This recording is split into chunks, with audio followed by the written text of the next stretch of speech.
Ciao a tutti e benvenuti o bentornati. Ho preparato un esercizio di ascolto per praticare il vostro italiano. Come al solito trovate la trascrizione e gli esercizi qua sotto. Buon ascolto! Oggi voglio parlarvi delle lingue minoritarie in Italia. Si chiamano così perché sono parlate da una minoranza.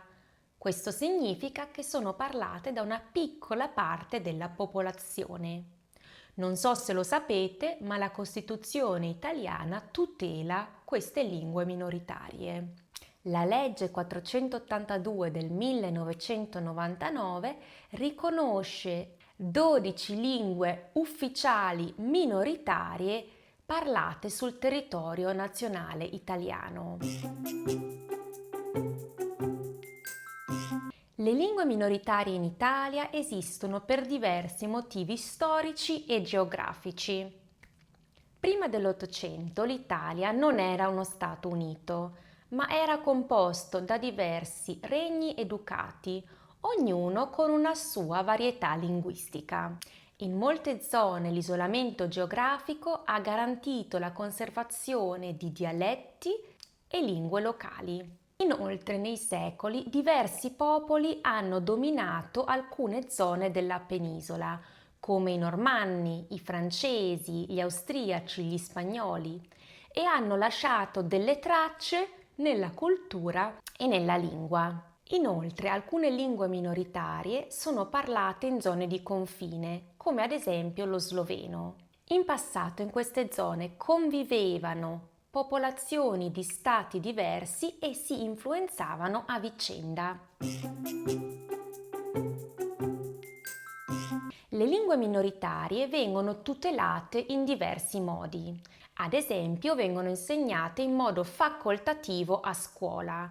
Significa che le lezioni in questa lingua non sono obbligatorie, ma gli alunni possono decidere se vogliono frequentarle oppure no. Le minoranze linguistiche vengono anche promosse attraverso attività culturali come spettacoli teatrali o canali televisivi e vengono anche usate a livello amministrativo insieme all'italiano. Oggi voglio parlarvi della lingua minoritaria della mia regione, il Friuli Venezia Giulia. Qui parliamo l'italiano, ma molti di noi parlano anche il friulano. Il friulano è la seconda lingua minoritaria per numero di parlanti. Anche se sono nata e cresciuta in Friuli, non parlo il friulano, ma lo capisco perfettamente. Ogni tanto provo a parlarlo con mia nonna, ma con pessimi risultati. In questo video voglio portarvi con me in un viaggio nel passato insieme a mia zia Erma, la sorella di mia mamma. Insieme a lei scopriremo come è cambiato il ruolo del friulano da quando lei era bambina negli anni 60 ad oggi. Siete pronti? Andiamo!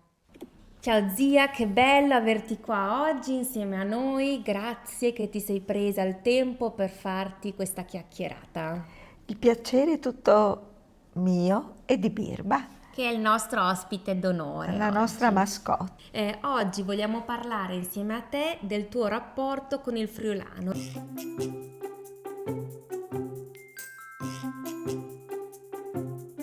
Raccontaci dove hai imparato il friulano e con chi lo parlavi.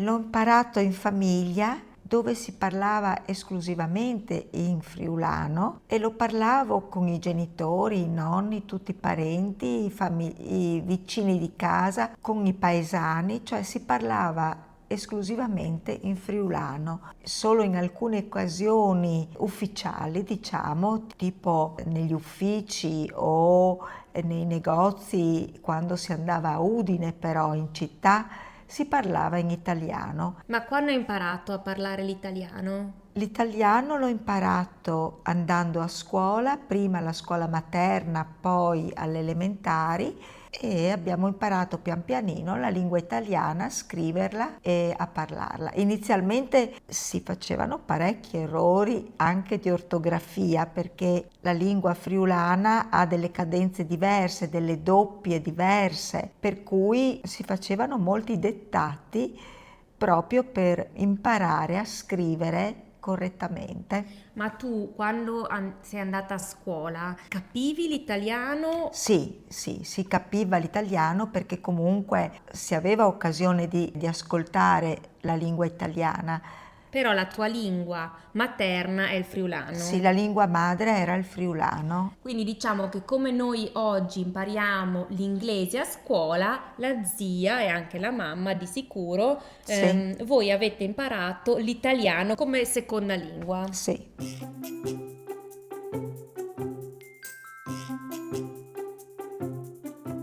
Come è cambiato l'uso del friulano negli anni? Allora, l'uso del friulano è cambiato molto. Quando ero giovane io, appunto, si parlava in famiglia esclusivamente e anche in paese esclusivamente in italiano, sì, in friulano, scusa. C'è stato poi un periodo in cui il friulano è stato ritenuto una lingua di paese, quindi un po' di ambienti poveri culturalmente anche, per cui è stato molto abbandonato. Adesso invece, grazie anche al fatto che è stato riconosciuto come lingua e che c'è un dizionario di lingua friulana, c'è la filologica friulana che studia la lingua friulana, c'è un corso di laurea e quindi chiaramente ha un altro valore. È stato assunto proprio e riconosciuto ufficialmente come lingua minoritaria, viene insegnata nelle scuole solo però per chi lo desidera, cioè i genitori possono scegliere se i figli seguono le lezioni di lingua friulana o meno. Comunque la maggior parte dei ragazzi partecipa alle lezioni di lingua friulana.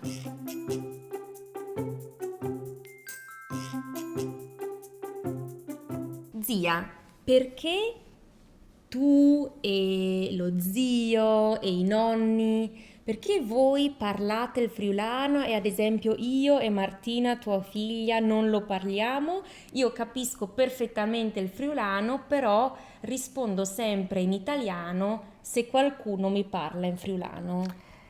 Perché nel vostro periodo, appunto, quando voi eravate bambini, è stato il momento in cui si preferiva non parlare in friulano ai bambini per evitare di fare confusione, perché entravano già altre lingue come l'inglese, a cui si dava precedenza. Poi voi non avete avuto molta occasione, cioè tutte le vostre compagne, i vostri amici hanno avuto lo stesso insegnamento, per cui fra di voi parlavate italiano, mentre Matteo ha avuto dei compagni che parlavano friulano e quindi si è adattato e nell'arco di breve tempo ha imparato anche il friulano per potersi inserire con i suoi compagni di classe e di giochi, e quindi mentre con Matteo, Chi è tuo che è figlio? mio figlio, parlo a volte anche in friulano e mi risponde in friulano, invece con Martina, anche se parlo in friulano, lei mi risponde in italiano. Ecco, ma parliamo un po' della dinamica della lingua in casa. Ad esempio, hai detto che tu con tuo figlio a volte parli friulano, ma vediamo un po' la dinamica generale. Quando eravate seduti a tavola, tu, lo zio, Martina, mia cugina e Matteo, mio cugino, che lingue si parlavano? Esclusivamente in italiano. Ma e tu, ad esempio, e con lo zio? Con lo zio, quando eravamo fra di noi, parlavamo a volte in friulano, a volte in italiano, insomma dipendeva In dal base al momento, in contesto. base al contesto. Invece, ad esempio, con la nonna Fernanda, soprattutto quando è invecchiata, la nonna mi voleva raccontare qualcosa, iniziava in italiano e poi mi diceva: Francesca, sono stanca, posso continuare in friulano? E continuava il racconto in friulano perché per lei il friulano Era più facile, era più sì. facile che parlare l'italiano, però noi rispondevamo sempre in Sì. italiano.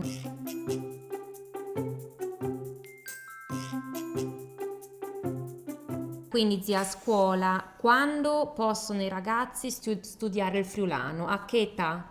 Fin dalla scuola materna e poi nelle scuole elementari, dove studiano anche proprio come si scrive, come si legge. Invece nella scuola media si fanno dei corsi di cultura friulana, quindi usi, costumi, abitudini. Puoi farci un esempio di un uso, un costume friulano? Sì, allora, noi abbiamo la fortuna qui nel nostro paese, a Fagagna, di avere un museo della civiltà contadina, un museo speciale perché è aperto alle scuole, ai ragazzi, non è un museo statico ma un museo vivo. Questo ci dà la possibilità di avvicinarci agli usi e costumi e alle tradizioni che un tempo, a cavallo tra l'Ottocento e il Novecento, erano le tradizioni, usi e costumi in Friuli.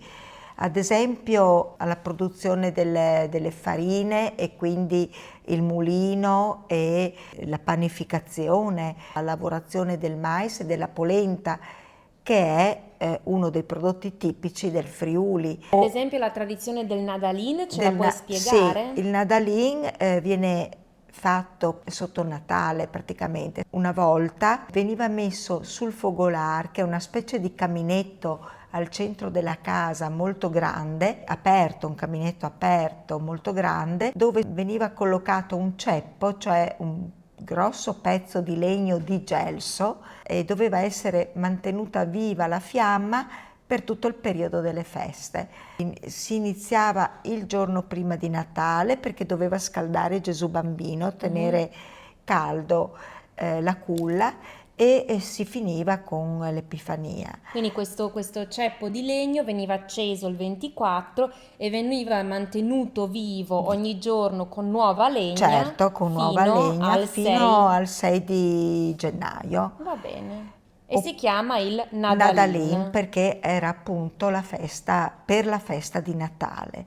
Un'altra bella tradizione è Santa Lucia, che è molto sentita, molto viva nella campagna friulana, che è questa santa che porta col suo asinello i doni ai bambini dentro una calza. Quindi i bambini mettono la loro scarpina e le loro calze vuote e mettono il fieno e l'acqua per l'asinello, e l'indomani si trovano nella scarpa i doni e dentro la calza i dolci. Bellissimo. Noi da piccole adoravamo Santa Lucia, era la nostra festa preferita in tutto l'anno. Certo.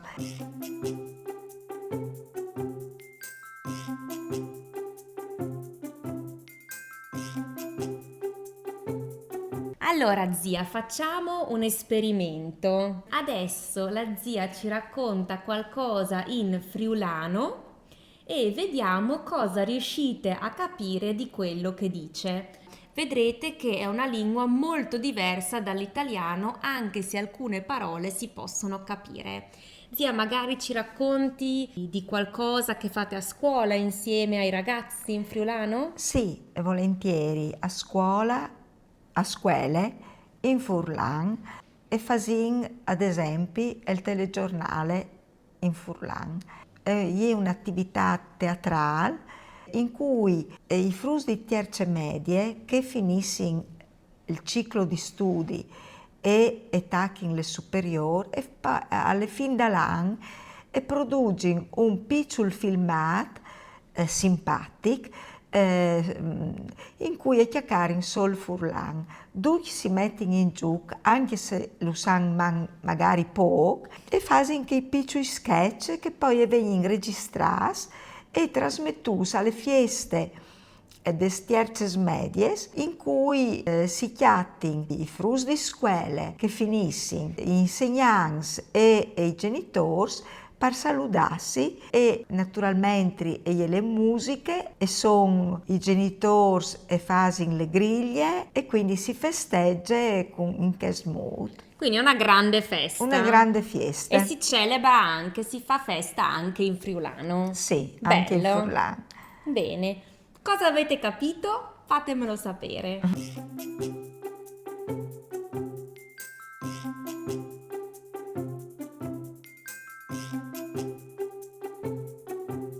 Allora zia, siamo quasi arrivate alla fine di questa intervista, anche perché Birba è stanchissima e ha fame. Zia, secondo te è importante mantenere viva la lingua friulana e si parlerà il friulano anche in futuro? Mantenere viva la lingua friulana è importante, è un po' difficile perché in questo mondo globalizzato queste lingue minoritarie bisogna proprio desiderare continuare a parlarle e desiderare mantenere i rapporti col passato, diciamo, con la cultura e con gli usi e le tradizioni che sono tipiche di questa regione, di quest'area del Friuli Venezia Giulia. Poi ci sono dei termini che la lingua friulana ha che è difficile esprimerle con altre parole. Ad esempio, una parola che mi ha sempre molto affascinata è il termine sisiles, che vuol dire rondine. La rondine è un uccellino che arriva in In primavera. primavera e se ne va ai primi di settembre quando fa freddo, migra nel Nord Africa. Io trovo che questi termini che sicuramente ogni lingua ha siano molto affascinanti. Anche il saluto friulano è molto bello, ci si saluta regolarmente con il termine mandi per strada, per un saluto semplice e soprattutto i bambini o anche quando si vuole salutarsi in modo più affettuoso si usa il termine maman. Anche la nonna ci diceva sempre maman per dirci ciao.